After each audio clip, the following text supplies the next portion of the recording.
దీంట్లో క్వాష్ చేసినారు 2 చోట్ల, హైకోర్టులో అండ్ సుప్రీంకోర్టులో. అది సరే హైకోర్టులో రిజెక్ట్ అయింది, అక్కడేమో రిజెక్ట్ అయ్యే మూమెంట్లో విత్డ్రా చేసుకున్నారు, రైట్, వాట్ ఎవర్, అది లీగల్ ప్రొసీజర్ వాళ్ళకు ఉంది కాబట్టి చేసుకున్నారు. ఎందుకు యాంటిసిపేటరీకి వెళ్ళట్లేదు అనే దాని మీద ఒక ఆలోచన చర్చ జరుగుతోంది లీగల్గా కానీ పొలిటికల్ సర్కిల్స్లో కానీ. సేమ్ నేను పోలిస్తే మళ్ళీ పోల్చానంటాడు కానీ ఆయన స్కిల్ డెవలప్మెంట్ కేసులో చంద్రబాబు నాయుడు గారు 53 రోజులు జైల్లో ఉండి కూడా బెయిల్కి వెళ్ళలేదు. ఇప్పుడు వీళ్ళు యాంటిసిపేటరీకి వీళ్ళు కూడా వెళ్ళడంలా, మరి మమ్మల్ని అరెస్ట్ చేయలేరనే ధైర్యము, నేను అరెస్ట్ కానీ కేసు లేదనే ధైర్యం కూడా అయ్యి ఉండొచ్చు, తప్పేం లేదు అందులో. సో దీన్ని అనలైజ్ చేయమంటే మీరు ఏం చేస్తారు దీన్ని?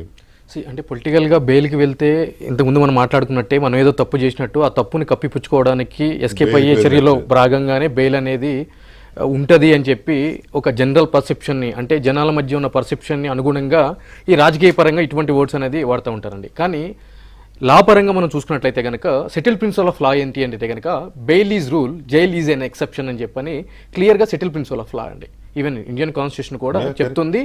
ఈవెన్ క్యాటిన్ ఆఫ్ ది జడ్జిమెంట్స్లో కూడా సుప్రీంకోర్టు రీట్రేట్ చేసింది ఏంటి అంటే కనుక ఇదే యొక్క సెటిల్ ప్రిన్సిపల్ అని చెప్పింది. ఇంకొక విషయం ఏంటి అంటే కనుక క్వాష్ అనే దాంట్లో వెళ్తే అది తప్పు చేసినట్టు కాదు, దానికి వెళ్ళడానికి మనకి ఒక ప్రాపర్ అండ్ పర్ఫెక్ట్ గ్రౌండ్స్ ఉన్నాయి అని చెప్పుకోవడానికి లేదండి.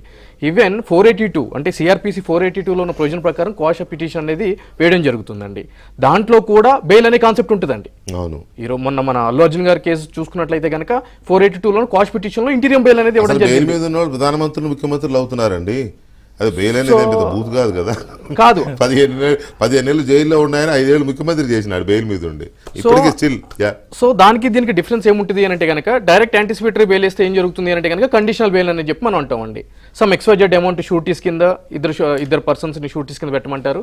అదేవిధంగా ప్రతి ఆదివారమో సోమవారమో జడ్జి గారు బేసింగ్ ఆన్ ది జడ్జి గారి ప్రకారము ఒక కండిషన్ అనేది పెడతా ఉంటారు, వెళ్ళి సంతకాలు పెట్టాలి అని చెప్పి.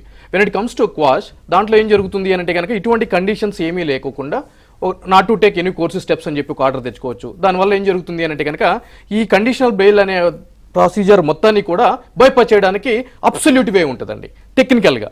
సో ఇదంతా కూడా ఫర్ దట్ మ్యాటర్ యాక్చువల్లీ మొన్న క్వాష్కి పిటిషన్ వేసినప్పుడు మన కోర్టు క్లాష్ కొట్టేసినప్పుడు not to arrest coercive steps తీసుకోవద్దని that is nothing but bail కదా, నథింగ్ బట్ బెయిల్ అడగకపోయినా కోర్టు అలా చెప్పారు, లాయర్ గారు అడిగారు లాస్ట్ మినిట్ లో. Exactly.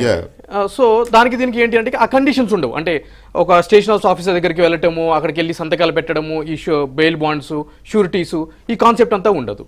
So investigation may go on, investigation జరుగుతుంది, కానీ ఇది ఉండదండి.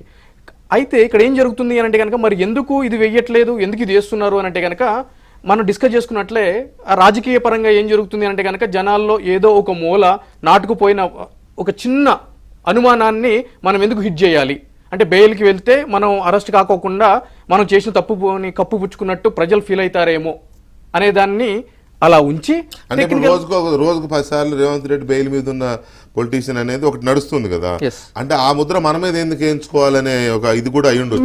మేబీ ఉండొచ్చు అండి. అంటే రాజకీయ పరంగా దేర్ ఆర్ మల్టిపుల్ ఫ్యాక్టర్స్ కాబట్టి అది ఏదైనా ఉండొచ్చు, బట్ ఇది కూడా వన్ ఆఫ్ ది పాయింట్ కింద ఉండొచ్చు మేబీ.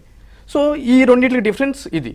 సో హైకోర్టులో కూడా వేసినప్పుడు హైకోర్టు వారు వాళ్ళది dismiss of the quash petition చెప్పింది ఏంటి అంటే కనుక ప్రైమా ఫేసి అంటే FIR is not an encyclopaedia అని చెప్పని సుప్రీంకోర్టు క్యాటిన్ ఆఫ్ జడ్జిమెంట్లో కూడా చెప్పింది. ఏంటి అంటే కనుక ఎఫ్ఐఆర్లోనే ప్రతిదీ పొందుపరిచేయాలని చెప్పి మనం ఎక్స్పెక్ట్ చేయలేము. అది ఎఫ్ఐఆర్ అనేది ఒక ప్రాథమిక సమాచారం మాత్రమే, ఫస్ట్ ఇన్ఫర్మేషన్ రిపోర్టు.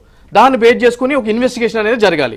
అంటే ఈ 54 కోట్లకు సంబంధించి నిజంగా ఈ కంపెనీకి ఒక 8 కోట్ల రూపాయలు హెచ్ఎండిఏకి సంబంధించి ఒక యూకే డాలర్స్ రూపంలో ఎందుకు ట్రాన్స్ఫర్ చేయాల్సి వచ్చింది, అది కూడా సెక్రటేరియట్ బిజినెస్ రూల్స్ని వైలేట్ చేసుకుంటా, ఫారెన్ ఎక్స్చేంజ్ రూల్స్ని, ఫెమా రూల్స్ని వైలేట్ చేసుకుంటా ఎందుకు చేయాల్సిన పరిస్థితి వచ్చింది. సో అటువంటి అమౌంట్ని అబ్సల్యూట్లీ ఒక మినిస్టర్ కెపాసిటీలో ఎందుకు ఒక డెసిషన్ తీసుకుని సంబంధించిన సెక్రటరీస్ కానీ వాళ్ళకి కానీ చెప్పాల్సి వచ్చింది అనేది ఒక part and parcel of the investigation. So ఆ ఇన్వెస్టిగేషన్ సంబంధించి ఇంతకుముందు మనం మాట్లాడుకున్నప్పుడు కూడా జడ్జి గారు దీనికి సంబంధించి అధికారం ఉందా అన్నప్పుడు తెలుసుకుని చెప్తాను అని చెప్పి సంబంధించిన న్యాయవాది గారు కూడా చెప్పినప్పుడు కూడా సో ఆబ్వియస్లీ ఇది మ్యాటర్ ఆఫ్ ఇన్వెస్టిగేషన్. దట్టు ఏంటి అంటే కనుక సుప్రీంకోర్టు చాలా సందర్భాల్లో చెప్పింది ఏంటి అంటే ఈ ఫైనాన్షియల్ మిస్అప్రోప్రియేషన్స్ జరిగినప్పుడు ఇటువంటి కేసుల్లో ఇంటర్ఫియరెన్స్ కోర్టులు కూడా చాలా పరిమితి మించి ఇంటర్ఫియర్ కావద్దు, ఇవి ఆర్థిక నేరాలు అనేవి చాలా తీవ్రతరమైన నేరాలు,